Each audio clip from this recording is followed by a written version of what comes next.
Well, here we are again. It's a couple months later since Frederick and I talked down in my backyard. And today we're going to walk the street. We're going to look at a couple of places that we talked about, and I'll maybe fill in some of the gaps. And we're at the corner right now of Fernwood Pacific Drive and Horseshoe, as the sign showed you. And we're going to go up the street here.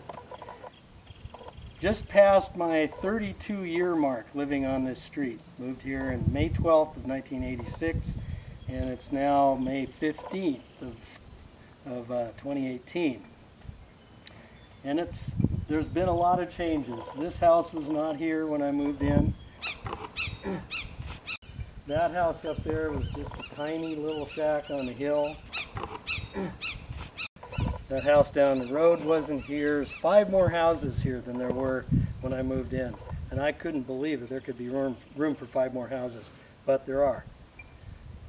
So Wes, with no further ado, let's head on up the street and we'll check it out. So when we first moved in here in '86, this house was just a little shack on the hill. And it was owned by a guy named Bob Hines, who was a cowboy guy. And interesting guy, yes, he was part of the Hines Ketchup Hines. And Bob Hines was a cowboy guy, and he bought one time a duster coat. A white one. Duster coats are those long riding coats that you see sometimes in the cowboy movies, or if you see real cowboys, they wear them. And he had this coat hanging up in a tree up in back of the house for most of a year, trying to get it to look old. I guess he didn't like the look of a new coat. And he very quickly, like 6 months after we moved in, sold it to his friend Ken Hoff, also a cowboy guy and a builder here in the canyon.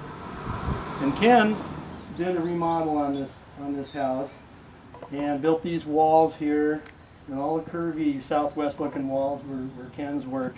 And Ken lived here for maybe 10 years, Ken and Colleen, and they had horses, and we'll stop up the street and I'll show you where the horses were.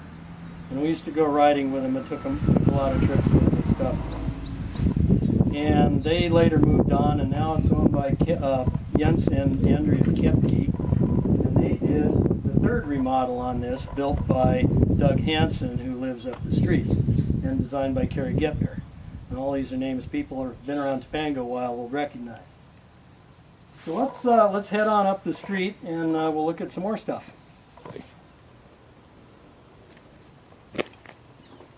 They shoot those around here.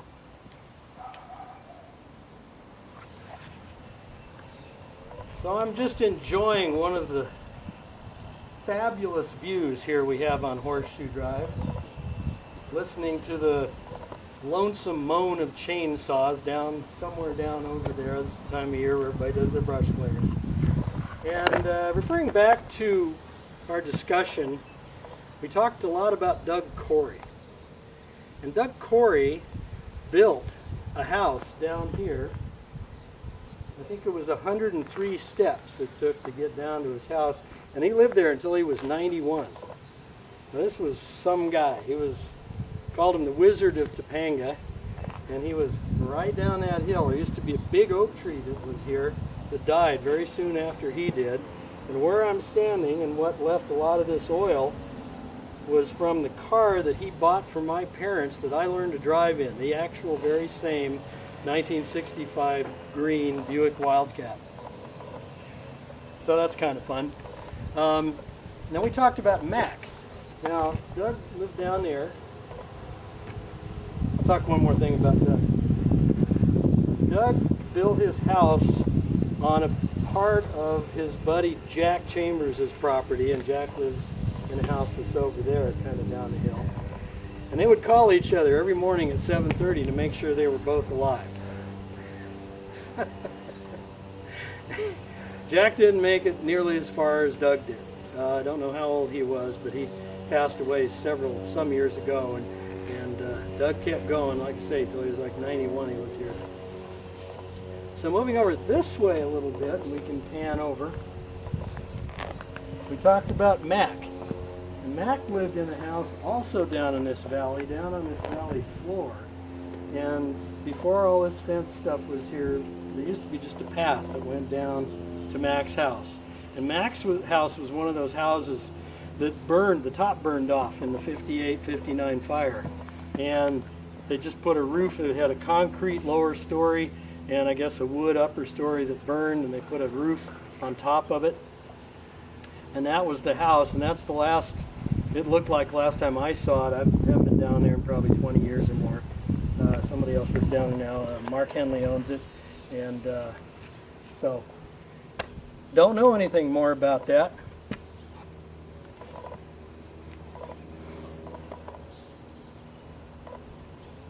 The fire. I think this is a good time to talk about, we just talked about the 58-59 fire, which I was not here for. But in '93 we had a big fire come through here. Started in the top of Old Canyon over there and burned down all the way to coast to the ocean. And then overnight it burned over the top, crested this ridge up here. And if you follow that ridge, you'll get up to Saddle Peak. So just to get people oriented who are following along at home. And it backed down this ridge all night long, very slowly. There was almost no wind at all. We had 5 fire trucks up here, a strike team from Orange County. And we had a fire truck in our driveway, and I think we covered that pretty thoroughly in the other discussion. But fire came down this hill and into this valley. And then the wind came up. And the wind blew that fire down into here. It also blew, the wind had changed now. It was coming onshore instead of blowing offshore, as often happens with fires in the fall. And so it flared up in here. And at one point from my house up the street, we thought maybe Fernwood was burned. We didn't know. There was a lot of smoke. But the good news was, by then they had a lot of hand crews down in there, and they had a lot of air support, and came down here and put this fire out before it got down into Fernwood. And then the next day or 2 days later, we had a great show here, standing just up the street watching the helicopters dump water on all the remaining hot spots. And there was one chopper pilot that he came in with his bucket, he'd get his bucket swinging in a circle. He'd pull a lever to dump the bucket. He'd dump the bucket around in a circle, and the last thing he'd do was go off that direction, and that last bit of water would go right across the middle of the fire. Poof, put it out, little puff of steam. That guy did that time after time after time, and we were so impressed.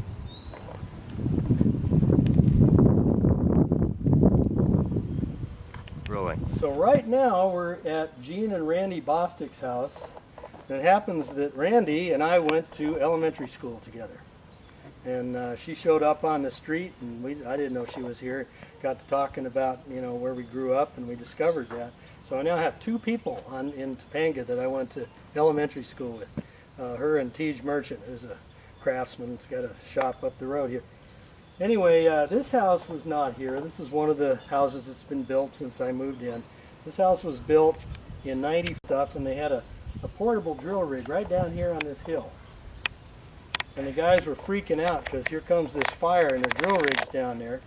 And so I think they drug it out of there and put it somewhere else, and then had to bring it back. Anyway, Dale Schwartz built this house. And we'll talk more about Dale Schwartz because he lived 2 houses up the street. And so when Ken lived here with the horses, this driveway wasn't here, the house wasn't here. It was back in the late 80s. We used to ride from over there right down what is now this driveway, and down past those trees and down into the canyon that we just looked at a couple minutes ago about the fire.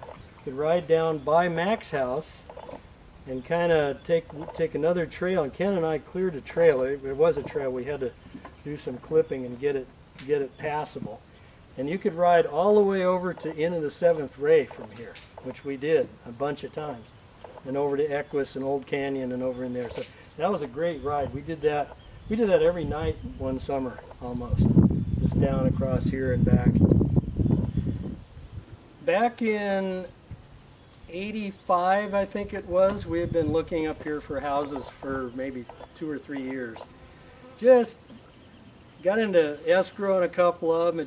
It fell out. Things didn't quite work out just right. And we got aware that there was about to be a feeding frenzy up here. We just had a sense that the prices were going to go up and the inventory was going to disappear.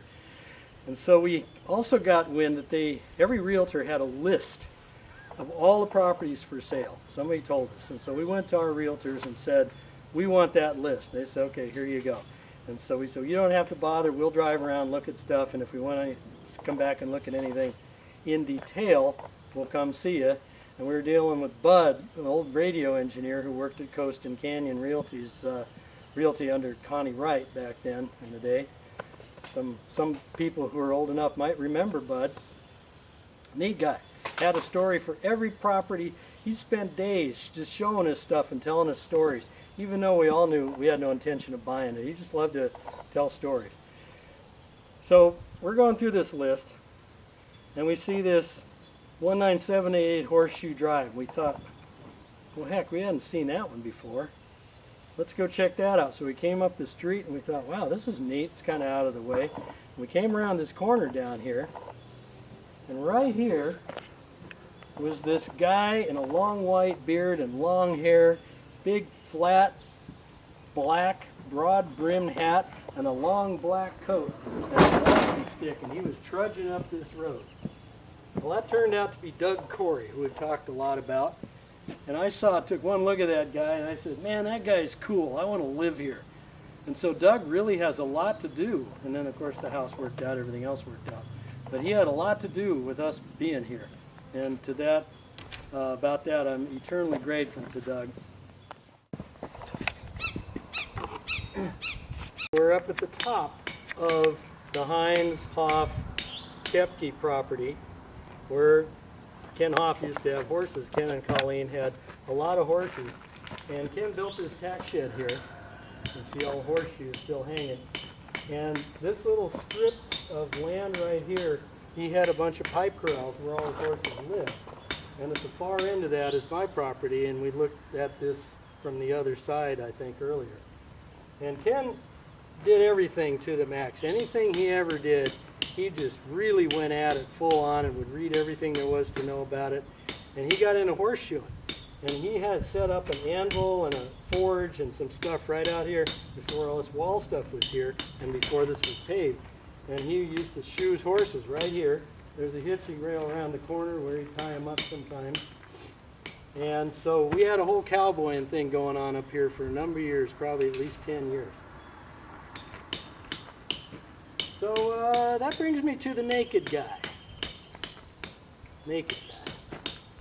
One day, Ken came down my driveway. I was working in my shop. And Ken he was kind of a quiet guy. He was a cowboy. Basically didn't really need help. And he came down my driveway and he said, hey Scott, you got a minute? I need some help with something. And I thought, well, this is really unusual for Ken to come ask for help, especially in person. So I said, yeah, sure. You know, I dropped what I was doing, came down here. And he said, check that out. And we were standing over there, and there was these horse corrals here. There was roofs, so you can just got to imagine a horse facility, a long, skinny horse facility in there. And in the middle of the far horse corral, on a towel, was sitting a guy, probably in his late 30s, completely naked. Absolutely not a stitch of clothes on. He had an old wireless phone with a big long antenna on it, and a plastic pitcher half full of some orangish red liquid. And he was just sitting there. And Ken had been watching this guy for a while, didn't really know what to do about it, and he came down, and I didn't know what to do about it, but so we just started talking to the guy. Hey, what's going on? You know, what are you doing? Can we help you? Sprechen Sie Deutsch, Habla Español. We tried everything we could think of. The guy would just look at us and smile and then look back away. So he wasn't deaf, he wasn't blind, he wasn't unconscious. He knew we were there, he just wasn't engaging at all. And neither of us had ever seen anything quite like that before. So I did the only thing a cowboy would do. I just went on back to my house and called the fire department. And called them direct, not through 911, and talked to the guys and explained the situation. Said, yeah, we may have a medical thing going on. Maybe you guys want to come up and check it out. So they It was like a Saturday or Sunday afternoon. They weren't doing anything. So I said, sure, we'll come up. So I came back down here after talking to them, and Ken met me in the street. He said, well, the guy's gone. Gone, where'd he go? Well, I got up and he walked across the street and down that driveway that we were just looking at and into that house down there. So up the street rolls the fire department. And we explained change in the situation. And they said, well, we're not going in there because he could have guns. We don't know what's going on with the guy. And so we're just going to call the sheriff and let them deal with it. So they hung around, called the sheriff. Sheriff came. And this was taking a long time. This started probably 4 in the afternoon. And by now, it was 2 hours later, I had stuff to do. So I was coming and going, checking out this situation. And after a few hours, there was 5 sheriff cars, 3 fire engines down here. And by now it was dark. They had lights going. And one of the sheriffs, there was a woman that showed up in the middle of all this. And one of the sheriffs, when I came down and saw him, he was parked just right. They were all down lining the street where we just were. And this guy gets a shotgun out of his trunk, jacks the shotgun, and he and the woman are talking something about bad blood. And down the driveway they go, and I thought, well, this is getting interesting now. Anyway, make a long story just a little shorter. Turned out the guy was just inside taking a shower. So it all just kind of went away. But that was the story of the naked guy on Horseshoe. Actually, it was half the story of the naked guy on Horseshoe. And I'll get to the second half in a little while. Yet another house that's been built since I moved here. When we moved in 86, this was all just one big dirt lot right here. And as an artifact of the 20s, every house up here, and I don't know how many there were, but there was a few, everybody got a garage lot in this area about where that fenced area is. And the garage lot was, I don't know, maybe 10 by 20 feet, 8 by 20 feet, tiny little things. There's 30 of them. And every house had one. Unfortunately, they were all bought up before, so I never got one. But, so then, don't know the year, but they built this big house here. And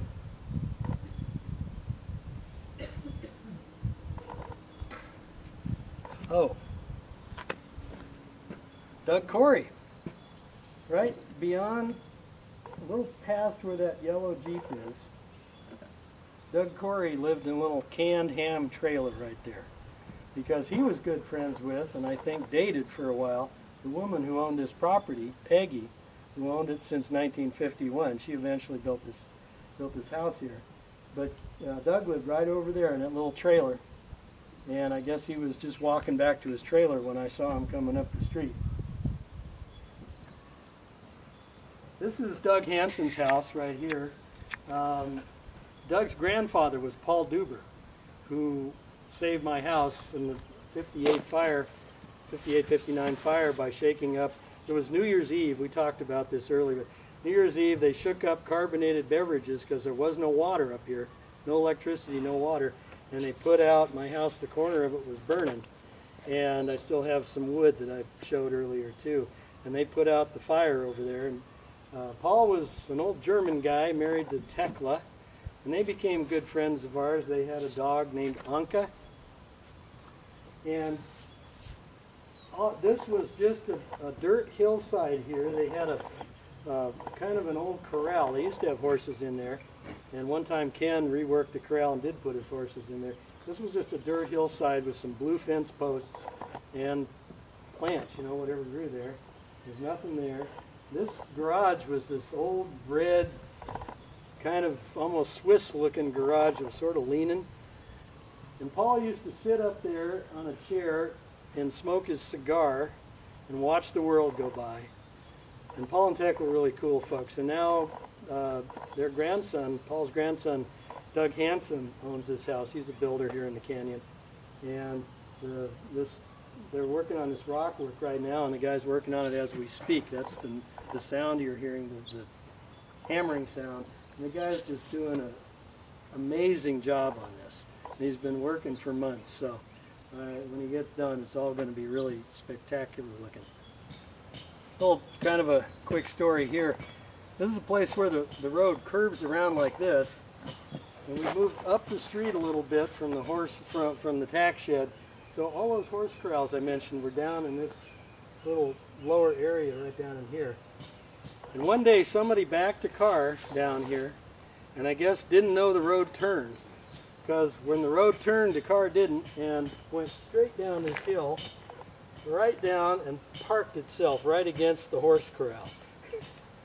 Nobody was hurt or anything like that, but it was just kind of weird that one day Ken came out and here's a car down the hill up against his horse corral. So let's go on up and we'll keep going here. Yeah. Yeah, this is where the road turns.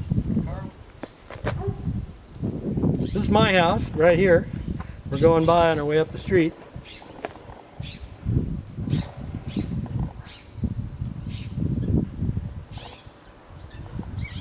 Yes, I am going to redo the roof.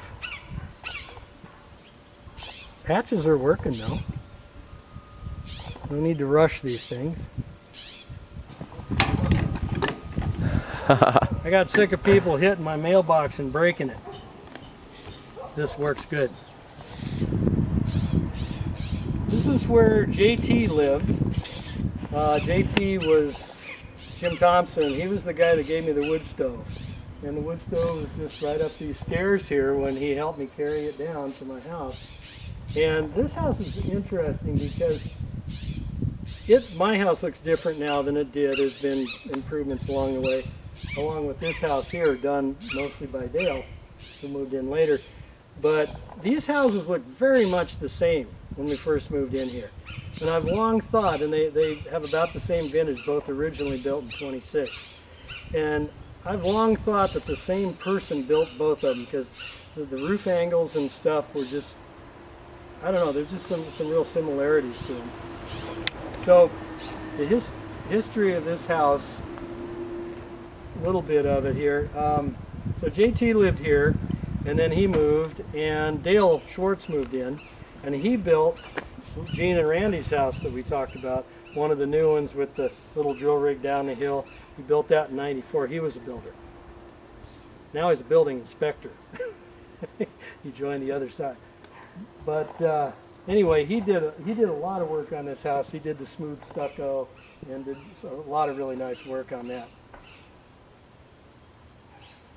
And I don't.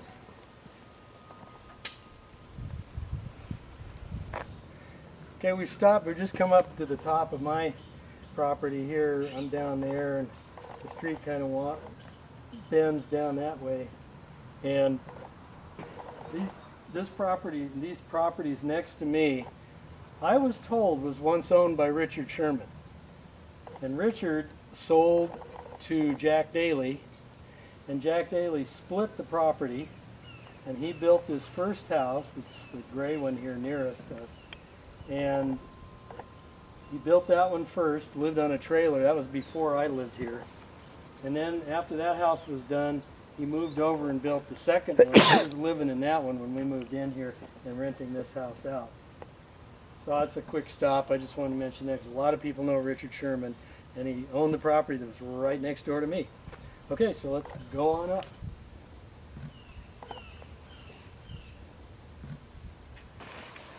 A lot of Topanga old-timers remember the Zinzers. Well, this house was a Zinzer house, built by them long before I got here. This house here, going back to our conversation in my backyard, we talked about Craig and Anna, and we talked about this is one of the houses where it had a wood second story in the 58-59 fire. That was burned off, then they put a roof over the remaining concrete lower floor, concrete block. And that's what this house was when I first moved in. And it was, Craig and Anna lived here. And Craig was partners with Terry Stoller, who will get there. He built the house at the top of the street. They're almost to the top of the street now. So this house looks nothing like it did in any way. Because Craig eventually rebuilt the whole thing. But this is the place where Charlie Manson lived with Lowell George. Again, not this structure, but this location. And that, again, predated me here. But we talked about Charlie Manson and how Fred Tackett confirmed that. So we're believing also Fred knew it too. So this is that house. So let's continue on. Top of the street.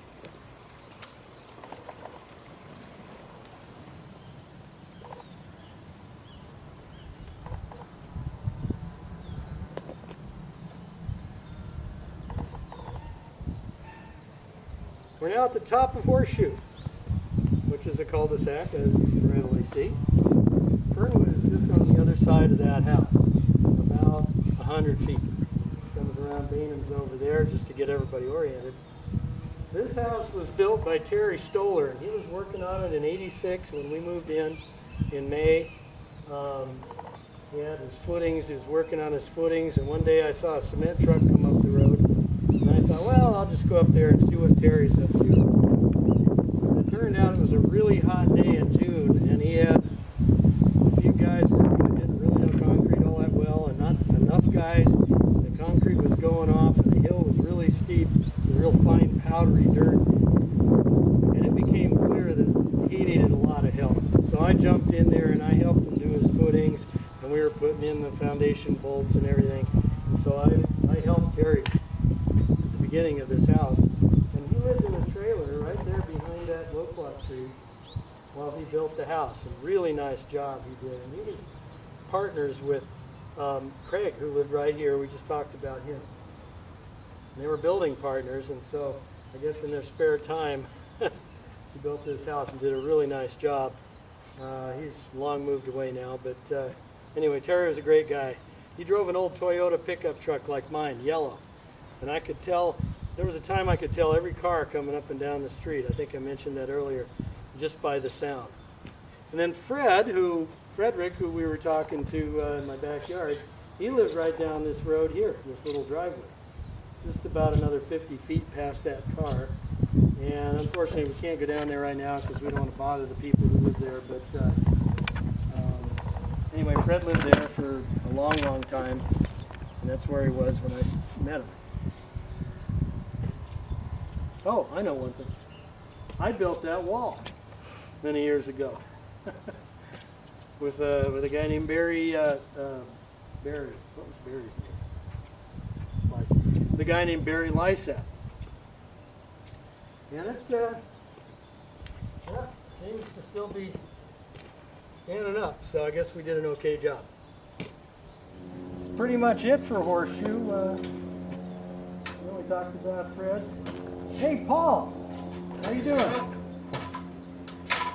This is fortuitous. Paul, I like to think of Paul as our mayor. What's happening? This is Paul Grimkowski. Well, we're doing a shoot for the Historical Society. Oh, cool. The history of Horseshoe Drive. Oh, that's great. Of which you are a part. Yeah, well, that's where I live. So, That's great. yeah, we were talking about the parties that we have up here every year. Yeah, we have a very nice Labor Day.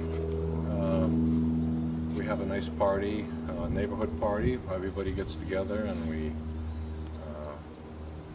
have a nice potluck and get together to talk and kind of renew all of our friendships on the street and do a little gossiping. So, And Paul does an awesome barbecue. yeah, we set it all up with tables, Piles and barbecues, burgers and bratwurst, yeah. Yeah, we have a good time. You know, and the kids have a lot of games to play and stuff like that. You hang lights everywhere, you draw chalk on the driveway. Yeah, we have a good time. Yeah, it's really something that everybody looks forward to because it's a nice way to kind of reconnect, and because we're connecting all year round because we have a very good neighborhood here and everybody stays in contact on the holidays and so on and so forth. But that's one big party that we all really get together and we bring our favorite foods to share, and we have a really great time. Yeah, so when we moved in, and when my wife and I, Joanna, moved in '96. Well, tell Joanna is Ole's daughter, and I think a Yeah. lot of people in Topanga Right. who are going to be watching this know Ole. Yeah, they know Ole, and they all know Joanna too, because Yeah. Joanna was on the board of the chamber, and she does a lot of the website work here in Topanga. And again, she's also the daughter of Ole Gunst, who's been here since the early 50s. Yeah. I didn't know it was that long, but yeah. Yeah, and Joanna just celebrated her 60th year here in the canyon. Wow. And we've been here on Horseshoe for 22 years. For 22 years. Going on 23. So it's the best place I've ever lived. I mean, I've lived all over the world, and this place is really special, especially Horseshoe Drive, because it's, you know, one of these little mini communities within a community that really stands out, because you never find this in most communities. It's a very, very unique street to live on. Well, Even the realtors brag about it. I caught that when we first drove up here. We were reading a list of properties for sale, and we came up here. Yeah. This was different from anything else. Yeah. So yeah. Yep. Definitely. Yep. Yeah, very, very, very unique, and we're very grateful to be living here. So when we moved in, we had heard from Frederick that the neighborhood did have a little party going on every year at the end of the summer. And so, but it hadn't taken place for 3 or 4 years before we moved in. So we decided to kind of reinvent it and make it a little more formal, with tables and chairs and more barbecues and so on and so forth. And so this year will be our 22nd year that we've actually done it. So. Amazing. Yeah. Just keep breathing. Time just goes on by, doesn't it? I know. And it's interesting because, you know, we have events like at Christmas time, in which the neighborhood gets together, and of course, you know, weddings and bar mitzvahs and bat mitzvahs and so on and so forth. Usually the whole neighborhood gets together. And it's interesting to see children growing up, the babies that were here when we first moved in, that are now in their early 20s and mid-20s, that are getting married and having babies They're as having well. babies, yeah. Yeah, so there's another whole generation coming up. So as we have this neighborhood get-together at the end of the summer, every year we see new little creatures coming in that weren't here the year before, because, you know, we might have 5 or 6 new babies in the neighborhood, which is always a very joyful event. The celebration. We also celebrate those that passed away, because we've had quite a few people in the neighborhood pass away. Yep, unfortunately. Yeah, and so we try to honor them and remember them and still keep them included in our events as well, at least in spirit. My first memory of a peer dying was Terry Stoller's wife. Oh. She died when, you know, Terry Stoller from here, and she died when I think she was 37. That was my first experience, and you know, we were roughly the same age, of somebody my age dying. It was pretty rough. She was a neat lady. Yeah. I've still got some of her flowers that she planted down there. Some cuttings. Really? Anyway, doesn't matter. But yeah, those. Well, it's difficult because, you know, your neighbors become almost like family. Oh, So, yeah.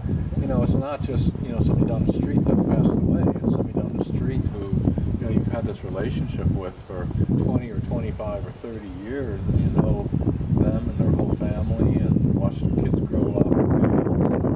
And it's much more than somebody who lives 5 minutes down the street. Yeah, that you maybe have heard. Yeah. Well, yeah, we lost Carrie Gepner Yeah, a couple of Carrie. years ago. Manfred Schlosser, Yeah. many years before that, who didn't live on Horseshoe, lived kind of down the hill a little bit. Yeah. Yeah, Yep, there's yep. been a few. Yep. Well, hopefully, you know, we'll keep things going. Yep. And keep you on the street, because you're a big asset to our neighborhood. Well, I'm getting not things organized, and planning on Arson guilt Watch and all these other Oh, yeah. organizations. So, yeah. Well, Good that's the place key to to a be. community too, is having organizations, because we have a pretty active neighborhood network Yes, here. yes, we do. And so we're all kind of engaged in that, and everybody's on the list, and we Yeah. know, I know at least where just about every electrical and gas shutoff is on the street. Yeah, exactly. Which got me in the good graces of the firemen in the '93 fire. I'll Because bet. that was one of the first things, they looked at us like we were crazy. What are you doing here? And I said, well, I'll tell you, I could be of use. Yeah. And I told them that and some other stuff. And Yeah, so, well, I have 150 feet of, fire hose that hooks up to this fire hydrant over here. Excellent, excellent. And, I keep it in the trunk of my car. And so if anything happened, I've already tested it a few times. Good, good. I hooked it up and turned on that fire hydrant, and I was just about down to that next driveway with the hose. All right. And when I turned that hose on, I was facing it toward the house. I almost blew the front windows out of the house. There was so much pressure because we're at the end of the line here. Yeah. The pressure here is unbelievable, the water pressure, because we get our water from up by Tuna. Tuna. Yep. And the tanks that are next door here they really supply the canyon down on Further Topanga down. Canyon Boulevard, further down. So I had no idea that the pressure was that high, and it almost blew me across my neighbor's yard and almost knocked out my front windows of the house. Matter of fact, the spray went over the house Wow. and into the backyard. That's how Wow. That's That's how powerful. wild. Well, we'll be coming to see you if we have any incidents here. All right. Well, very good. Okay, good All right, seeing well, you, good Scott. seeing you, Paul. All right, Thanks for you take showing care. up, man. It was All great right. talking to you. See you later. And we'll be talking. Okay. See ya. All right.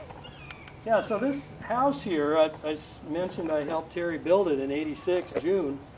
Before that, it was a horse corral owned by the woman, Ann Brand, who owned this house right here, where Paul now lives. And Fred, who we talked to in my backyard, used to come down and feed the horses right here. So making a picture of this, no house there, horse corral. It was a completely different scene up here. And we're going to go down Fred's driveway here a little bit. There was a house back in there that burned in the '58-'59 fire, and the chimney is still visible. So we're going to have a look at that. And also, Paul just told me that he thinks his house here burned in that '58-'59 fire also. So you learn something every day. I didn't know that. Boy. Well, there's the chimney, and that was part of a house, and subsequent owners have incorporated made it into a barbecue. But that's an artifact from that '58-'59 fire.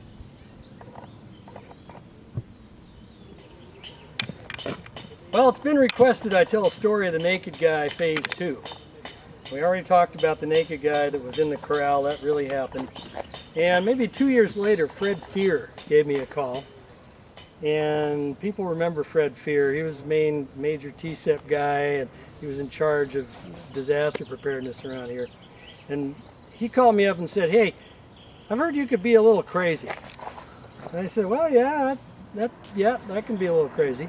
He said, "Well, I'll tell you what, we need a diversion, because I'm going to send a bunch of guys out on a drill, and they're going to be looking as though there's been a big disaster in the canyon, and they're supposed to go through and just assess damage, and there's going to be various people around that are going to have specific problems, and they're going to try to rope these guys into helping," which is what really does happen in a disaster. And so the exercise is to tell them, "We'll send help, but we can't stop and help you right now." So he said, "Can you create a diversion?" I said, "I can create a diversion." Remembering the naked guy in the corral right over there, when I knew the people were coming up to do their survey, and I set this up with my neighbor Jens over here, I had a towel, and I put a towel right there at the top of my driveway, and I had my telephone, and I had my jug of orange liquid, and I had a big hat and dark glasses. And I sat down there in the middle of the street, completely naked. And Jens was over here. Up the street comes John Stevens and another guy in John Stevens' van. Now, for those of you who know John Stevens, I don't need to say any more. And for those of you who don't, well, he's just a guy who's been around here, done a lot of stuff around the canyon, well known And he's a little crazy too. So up he comes in his van. And Jens jumps out from these bushes and says, "Hey, stop, wait, there's something going on here, you guys gotta help us." And they go, yeah, we know it's a drill, we're supposed to keep going, blah. And Jens says, no, this is for real, man, this is for real. And so they point to me, and I'm just sitting there like, exactly like the naked guy down there. So John says, "Wow, that's weird," and he gets out of his van and starts trying to talk to me and stuff. And of course, I was just not doing anything. Just staring straight ahead, big straw hat, dark glasses. Now, I had just seen John Stevens the previous night because I was playing in a band in a bar up the road that we like to call the Stop and Fight. And John was sitting right in front of me, 5 feet away, all night long. And I thought, I'm done. He's going to recognize me and the jig's up. But he didn't. And he started trying to talk to me and say, "Oh man, I've been where you are, and we're going to have to call the cops, and you'd rather deal with me than the cops," and going through all this. He's really pouring his heart out. Poor John, man, he's just giving it everything he has. Meanwhile, his guy's riding in the right seat of his van gets out of the van. So I get up very slowly, and I go over, and I sit in the right seat of John's van. So now John's out of his van, his buddy's out of the van, and I'm sitting in his van. Now I know John has tasers in there, he probably has guns, all kinds of stuff. So I'm keeping my hands visible the whole time, and I'm moving very slowly, and after all, I'm naked, so what could I be hiding, right? And I would pick up a feather from his dashboard, and it took about 5 minutes. Everything was in slow motion. And John was freaking out. He was just, "Oh dude, I've so been where you are. Oh wow, we used to do all this stuff around here and blah blah," and he was going to help me out because he thought I was really on some. Well, the plan was that I was supposed to go through this diversion, and eventually the cops were going to come and take me away. And that was the plan. So I'm like, where are the cops? So I stayed in character the whole time, and I'm sitting in John's van, and he's just, what am I going to do with this guy?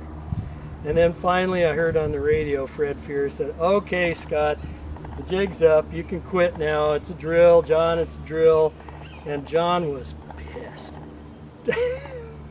When he figured out what was going on, he was really mad because he had poured his heart out to me, not knowing it was me, thinking, geez, this guy's really in trouble somehow, right?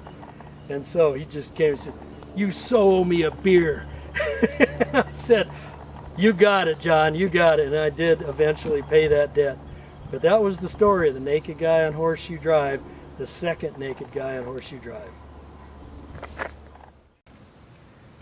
Well, now we're at our last stop, and this is Doug Corey's sculpture. And he didn't make the sculpture, he was given it by Angel Luciano, who is the daughter of Lucky Luciano, who's a famous mob guy, I think. Anyway, Doug Corey met her, I think, on a train when he was traveling around, and they became fast friends. She called him Dad, and she lived in Las Vegas, and she got a hold of this sculpture somehow and just insisted that we put it here on the street in honor of Doug, because she loved Doug deeply.